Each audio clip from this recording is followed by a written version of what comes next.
بسم اللہ الرحمن الرحیم اللہم صلی علی سیدنا و مولانا محمد النبی الامی وعلی آلہ و ازواجہ وبارک وسلم۔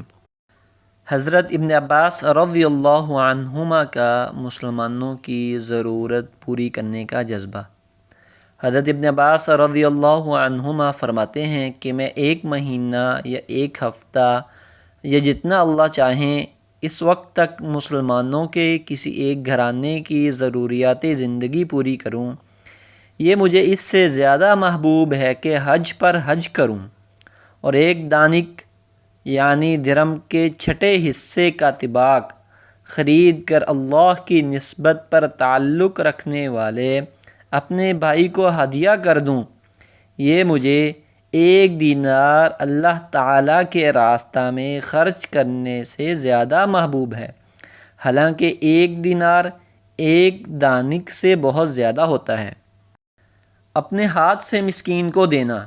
حضرت عثمان رحمۃ اللہ علیہ کہتے ہیں کہ حضرت حارثہ بن نعمان رضی اللہ عنہ کی بینائی جا چکی تھی۔ انہوں نے اپنے نماز کی جگہ سے لے کر اپنے کمرے کے دروازے تک ایک رسی باندھ رکھی تھی۔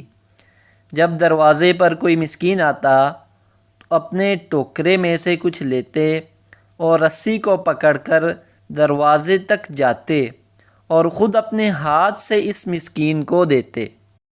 گھر والے ان سے کہتے کہ آپ کی جگہ ہم جا کر مسکین کو دے آتے ہیں۔ وہ فرماتے میں نے رسول اللہ صلی اللہ علیہ وسلم کو فرماتے ہوئے سنا ہے کہ مسکین کو اپنے ہاتھ سے دینا بری موت سے بچاتا ہے۔ حضرت عمر لیثی رحمۃ اللہ علیہ کہتے ہیں کہ ہم حضرت واثلہ بن اسقع رضی اللہ عنہ کے پاس تھے۔ ان کے پاس ایک مانگنے والا آیا۔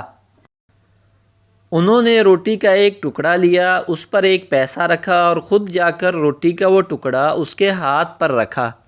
میں نے ان سے کہا اے ابو الاسقع، کیا آپ کے گھر میں کوئی ایسا آدمی نہیں ہے جو آپ کی جگہ یہ کام کر دے؟ انہوں نے کہا آدمی تو ہے، لیکن جب کوئی آدمی مسکین کو صدقہ دینے کے لیے چل کر جائے تو اس کے ہر قدم کے بدلہ میں ایک گناہ معاف کر دیا جاتا ہے، اور جب جا کر وہ چیز اس مسکین کے ہاتھ میں رکھ دے تو ہر قدم کے بدلہ میں 10 گناہ معاف کر دیے جاتے ہیں۔ حضرت نافع رحمۃ اللہ علیہ کہتے ہیں کہ حضرت ابن عمر رضی اللہ عنہما روزانہ رات کو اپنے گھر والوں کو جمع کرتے اور سب ان کے بڑے پیالے میں سے کھاتے۔ کھانے کے دوران بعض دفعہ وہ کسی مسکین کی آواز سنتے تو اپنے حصہ کا گوشت اور روٹی جا کر اسے دے دیتے۔ جتنی دیر میں وہ مسکین کو دے کر واپس آتے اتنی دیر میں گھر والے پیالہ ختم کر چکے ہوتے۔ اگر مجھے اس پیالہ میں کچھ مل جاتا تو ان کو بھی مل جاتا۔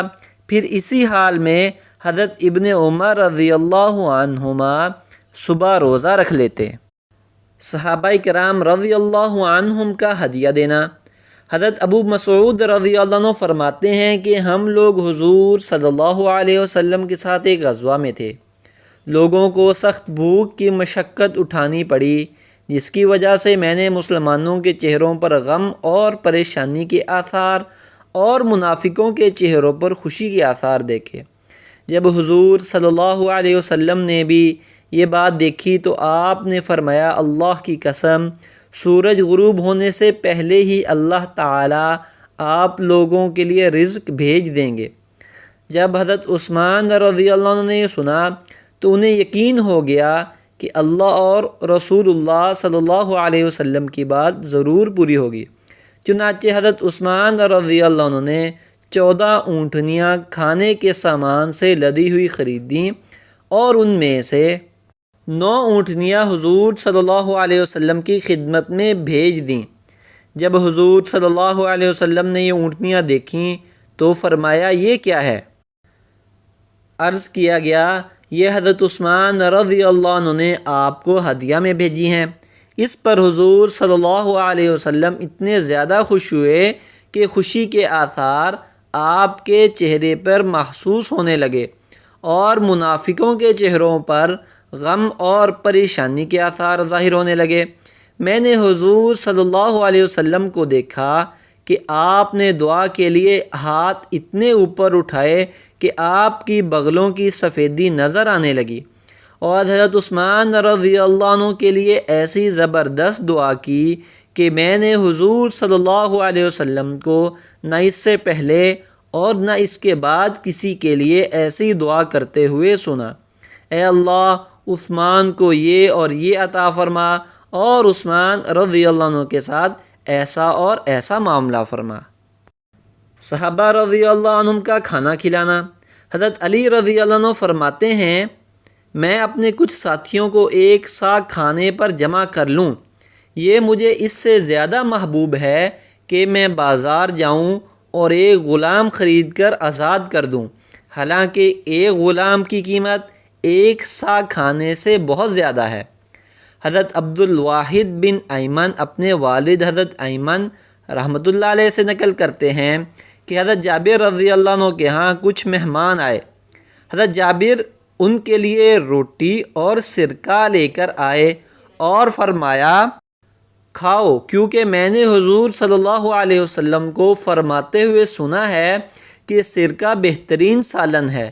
مہمانوں کے سامنے جو کچھ پیش کیا جائے وہ اسے حقیر سمجھیں، اس سے یہ مہمان تباہ و برباد ہو جائیں گے، اور میزبان کے گھر میں جو کچھ ہے اسے مہمانوں کے سامنے پیش کرنے میں